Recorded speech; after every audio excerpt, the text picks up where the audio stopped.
Hey guys, welcome to the Digital Entrepreneur Show. This is the one-on-one interview segment, and my guest today is my buddy, my pal, my mentor, my sometimes partner in crime, Brian G. Johnson. Buddy, how are you?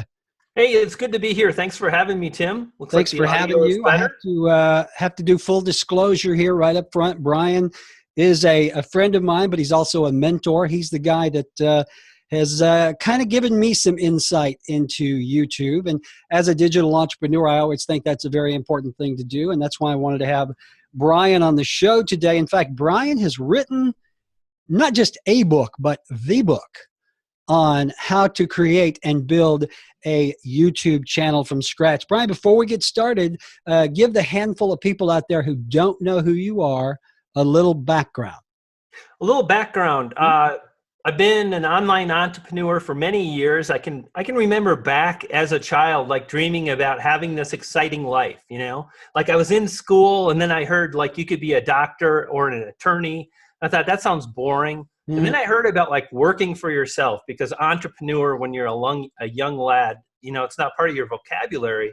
And I thought that sounds a lot better. I get to call the shots, and it just kind of like put me on this path of trying to figure stuff out online. And I was a professional chef kind of in between for about 20 years. You may or may not know that I have a degree from France, pretty badass at cooking. And I was actually able to leave the culinary world back in 2003, thanks to internet marketing. Amazing, amazing.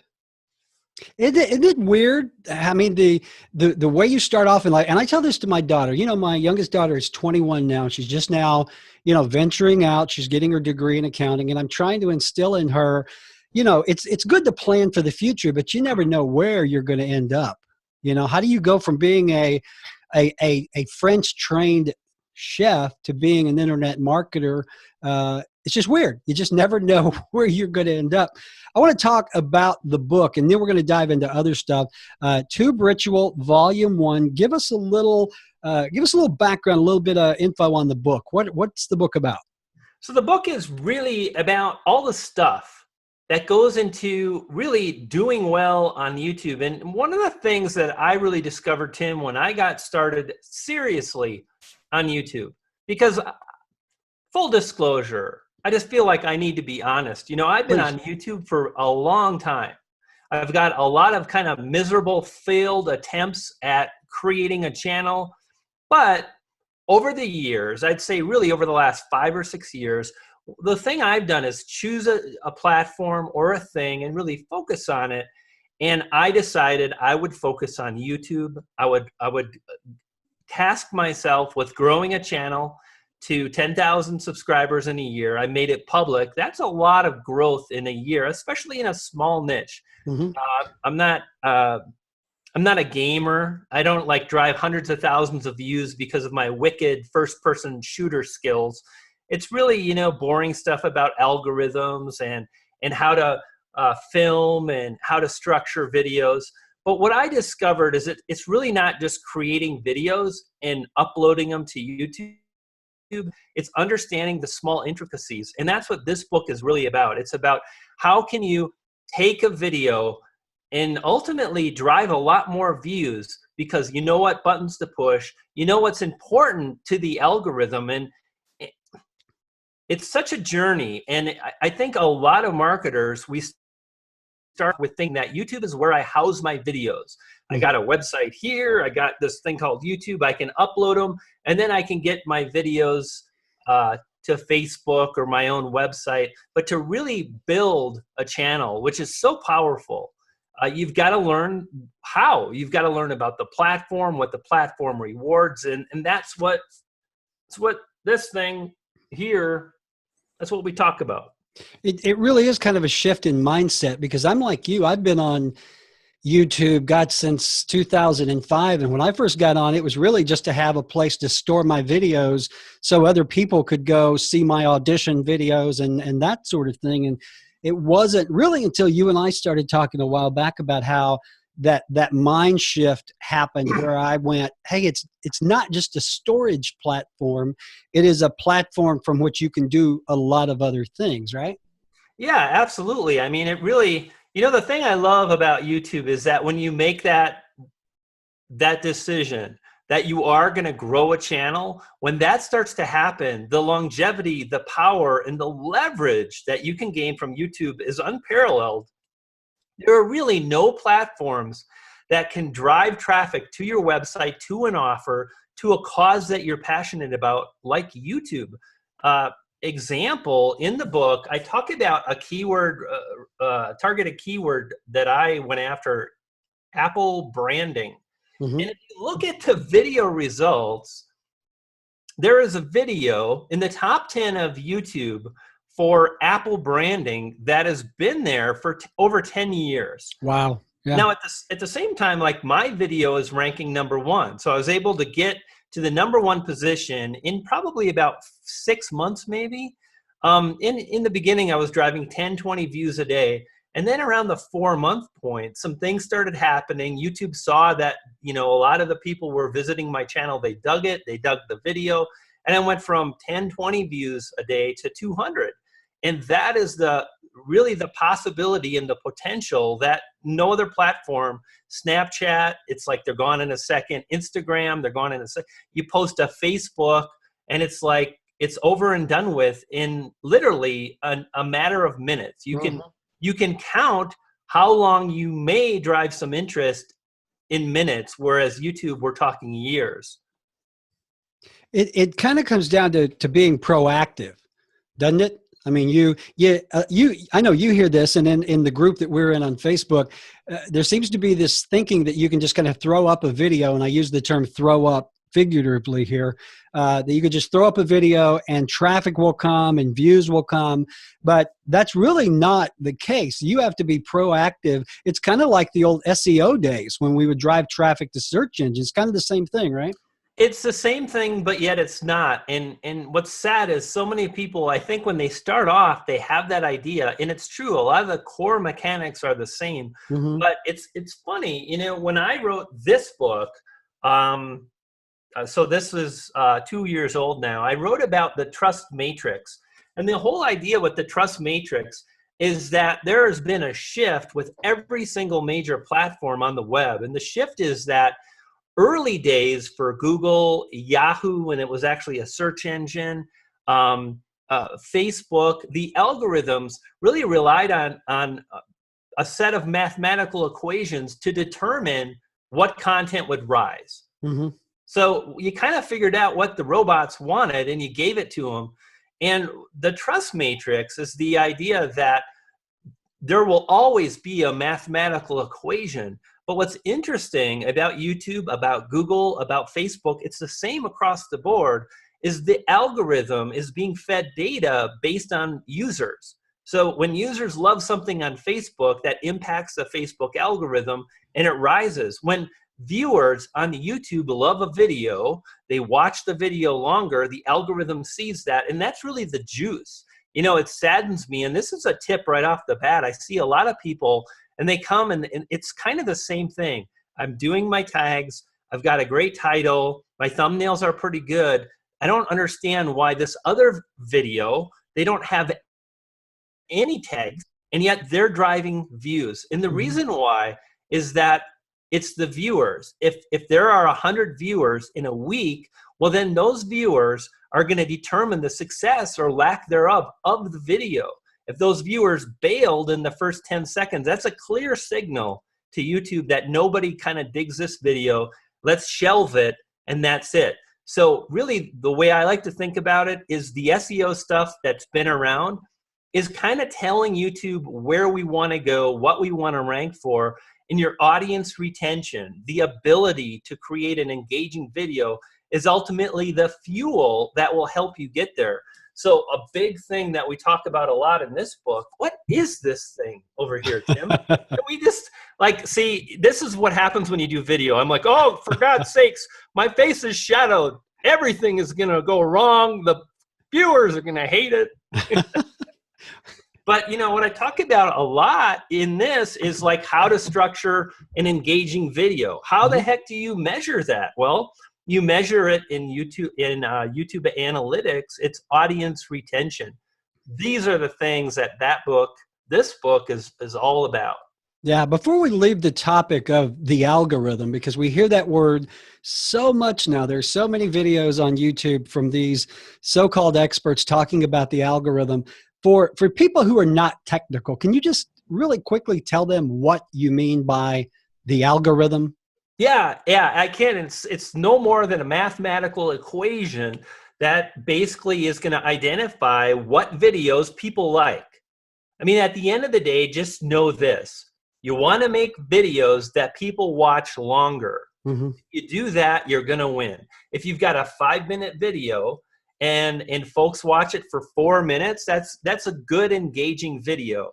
And what's awesome is YouTube gives us all the data that they're using to rank their videos. You log right into your analytics. So if you've got a YouTube account, you can access YouTube analytics, and then you can dive down into individual videos and you can study the audience retention. And it gives you a nice graph.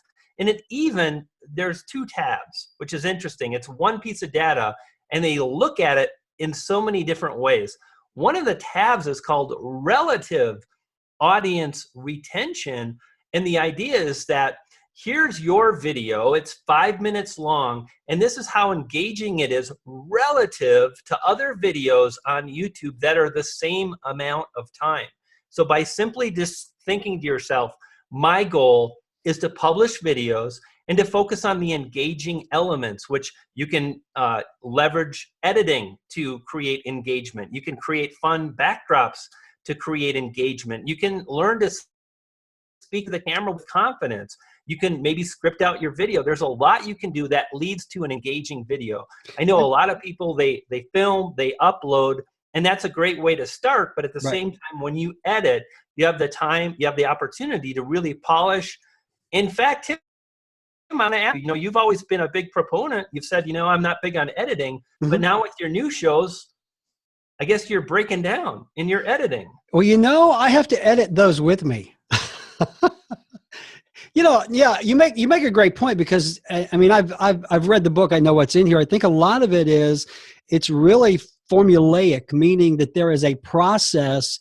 The algorithm leaves nothing to chance. Okay, it's not like you're in Vegas rolling the dice when you upload a video. That algorithm is very smart, and it is going to serve up the videos that have the long retention time and the things that you talk about in the book. One thing really quickly, the name of the book is Tube Ritual. Tell me what the term tube ritual is all about. Why ritual? So ritual, the definition is performing a series of actions. Okay, so that makes sense. We're going to Mhm. perform a series of actions, like a formula or a blueprint. Right. The second part is based on a subscribed or prescribed order. So you do this first, then you do that. And really, that's kind of how I approach what I do. I mentioned, heck, for myself, this isn't just a book, it was a 1-year case study. And what I did in the beginning, the first 3 months, I absolutely wanted to grow. I think anybody that takes the time to publish videos on YouTube would probably like to see views and Mhm. subscribers. And I wanted that, but more than that, the first step in my ritual was to learn the new camera, the new settings, how to edit using Final Cut Pro, all the stuff that really goes into a great video. Because my mind is like, well, you're not going to be able to create engaging videos if you don't know how to use a camera. You're Mhm. not going to be able to use engaging videos if you don't know how to identify the right keyword phrases and whatnot. I will mention, and I want to pull back a little bit. I think Okay. it's really easy for entrepreneurs, for people that love this marketing stuff, to get hung up on the tech and all the stuff we can buy and whatnot. And it's Mhm. important. But the way I like to think about it is, if we're talking about algorithms and engagement and success, if you want to publish a video and to drive views, what you really want to do is think about, at what point in the video might some people click off? Because at that point, that's where the engagement is broken. And poor audio is a great example. Mhm. Now, having great audio does not mean you're going to win. In fact, there are a lot of people that have great looking videos. They sound great. They've got great thumbnails. Everything is in alignment. and yet they're struggling. And the reason why is it's engagement. But if we say, well, what breaks the engagement? Well, for a percentage of people, poor audio will do that. So if you've got 1,000 people that visit a video and the audio sucks and 300 people leave like that, well, you just decrease the level of engagement. So in the beginning, I really focused on polishing, learning, and striving to gain the skills necessary to create good videos, knowing that it can reduce my chances of success. If my stuff sucks, it's going to be like a snowball's chance in hell. Right. But, and if I improve it, it will help me. But ultimately, there's nothing more powerful than having the ability as a human being to create the engaging video when the camera is on. That's looking at the lens. It's knowing what to talk about. It's knowing what to edit out, all of these things. And quite honestly, that just comes from experience and doing it again and again. Yeah, I want to stick with that topic for just a minute, because you and I both talk to a lot of digital entrepreneurs and people who want to do YouTube, and some are under the impression that you have to have an expensive camera and an expensive microphone and fancy lights and a fancy setup. Talk a little bit about that, because I think you started doing, were you using your phone initially to do videos? I know. So if I'm a digital entrepreneur, do I need to go buy all this expensive stuff even before I've got started, or should I start slowly? What's the process? Yes. I mean, any way you move forward is great. I mean, take the next step. Right. I see so many people that are caught up in their head and they need all the gear so they don't do anything, or they get the gear and then it's not good enough. Having the ability to publish pretty good videos, knowing you're going to want to get better, is powerful, because that gives you an opportunity to practice delivering the message, which we talked about being most important. Now, I mentioned the Apple video, and you mentioned cell phone videos that I started with. Mm-hmm. And the Apple video that ranks #1, it was filmed on an iPhone. Okay, so it's like my video competes with Simon Sinek, a New York Times bestselling author, and he's like, he's got the nice setup and a whiteboard, and he's outlining things. And here's silly Brian Johnson with his white background videos that aren't white, they're actually pink, because he hasn't quite got there with dialing in the tech. Right. And yet that video ranks #1 and drives hundreds of views a day, because over the last probably 5 years, I've really been practicing, delivering an engaging message. It's all of it, Tim. It's having that ability to do it when the camera goes on. It's learning the tech. The best way to get started is right now, today, where you're at with what you got, and to do it and to move forward. A lot of people it's not perfect enough. It's not pretty enough. And it's such a handicap, because ultimately, if the most important thing is the ability to craft an engaging message, the more messages you create, the more opportunity you've got to improve upon your delivery. Mm-hmm. I was going to ask you about that. You and I both know people who, they're waiting for it to be perfect. And it's never going to be perfect. It's better to get out there, do something, and then improve and evolve. I think evolution is a big word with me, especially on YouTube. I know in my own videos, watching you, some of our other folks in the group, my videos now are nothing like they were 6 months ago. You know this. You were my mentor. You're the guy that I would call up bitching about my cameras not working and stuff. But you kept telling me, put it out there. It'll get better. You'll figure it out. So yeah, I believe that entirely. It's never going to be perfect just to get out there. Yeah, it's a bit of a challenge, and we've got to, and here's the other idea that I thought about a lot. I actually, Omegle or Onion or there's a website.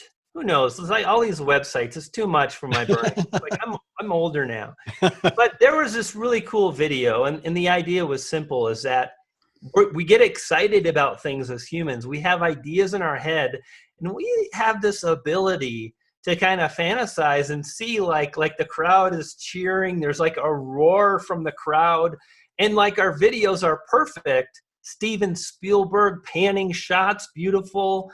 And turns out we haven't even touched a camera yet. So we've got this idea in our head of what it's going to be. And then we go to do the darn thing. And what is feasible and possible today isn't quite in alignment.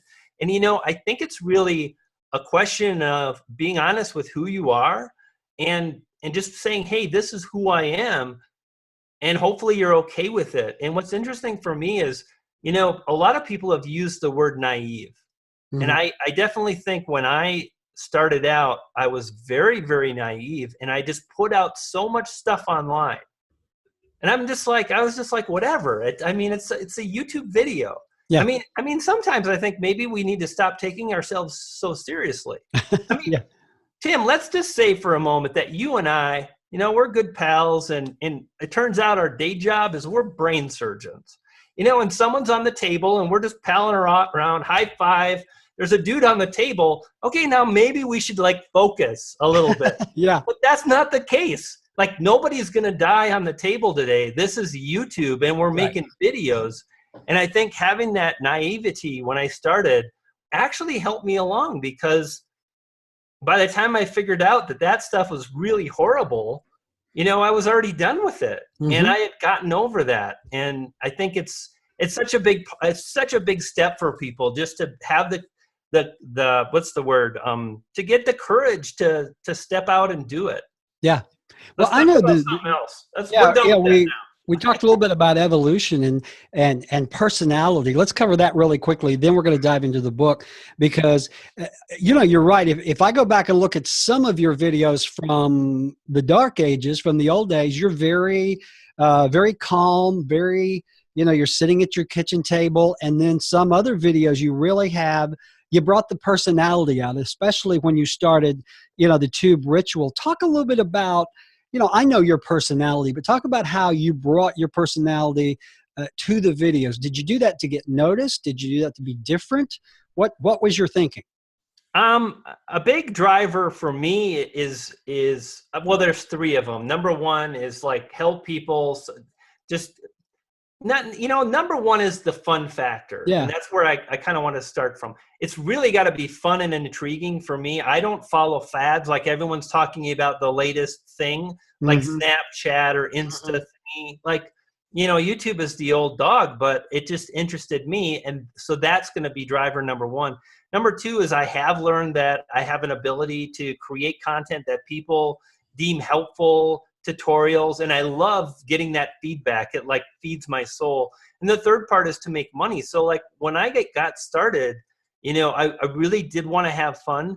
And because I've always been kind of a character and whatnot, my super early videos, Tim, those were I was trapped in this idea of you've got to be a certain way, right, look a certain way, sound a certain way. And I kind of conformed to that. And then as I began to learn that might not be necessarily true, especially online when we think about it, the most successful YouTubers, the most successful entrepreneurs, they've got big personalities usually. Doesn't mean they need to be outrageous or funny, but they do have personalities. Right. And at that point, I started really pushing it. And when I came to YouTube recently in the last year, I definitely wanted to create something that was unique and different. And I really wanted to push comedy. And it really worked well on some videos. And it didn't work so well on other videos. And it's been really a cool education because I study the analytics, because I can really pinpoint what worked with a comedy element to a training video. And I think the thing for me right now that I'm kind of working with is that I'll talk to peers, marketers that I respect, and they'll say we hang out and you're so fun, you're animated. And at the same time, when I watch you on YouTube, it's you're like that on acid. It's you're the same guy times two. And it's not really you're amplified. You're amplified. Yeah. And I think, for me, it was well, and again, it's we were using this term guru in a dirty kind of way, it's bad. And I just consider myself an ordinary guy. And I think when you approach something in that I'm going to learn how to do this well, I'm going to demonstrate proficiency, then you start researching and you hear that, YouTube is personality based. YouTube is driven by fun, like the people that are funny. So you've got a guy that already knows how to do that, and Mhm. he's trying so damn hard that he overdoes it. And I think that really that's what happened. And it still allowed me to gain the success. And it just goes to show you that, you know, I don't have it figured out. I didn't a while ago. I'm still moving forward, figuring it out. But I do have those results. And that's kind of been my experience with the whole personality thing, is like, I will still tell a joke. I will still be myself, but I'm just trying to find that balance. And it's interesting because I think anytime anybody turns on a camera, you change no Yeah, matter what. I I think agree. the people that I think the people that change the least and are still in alignment with who they really are, I think that really resonates.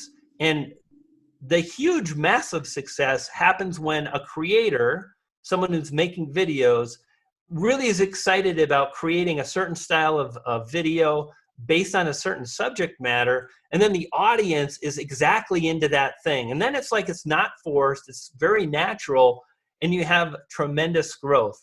But, you know, really trying to figure out that path of making those things happen takes a bit of time. So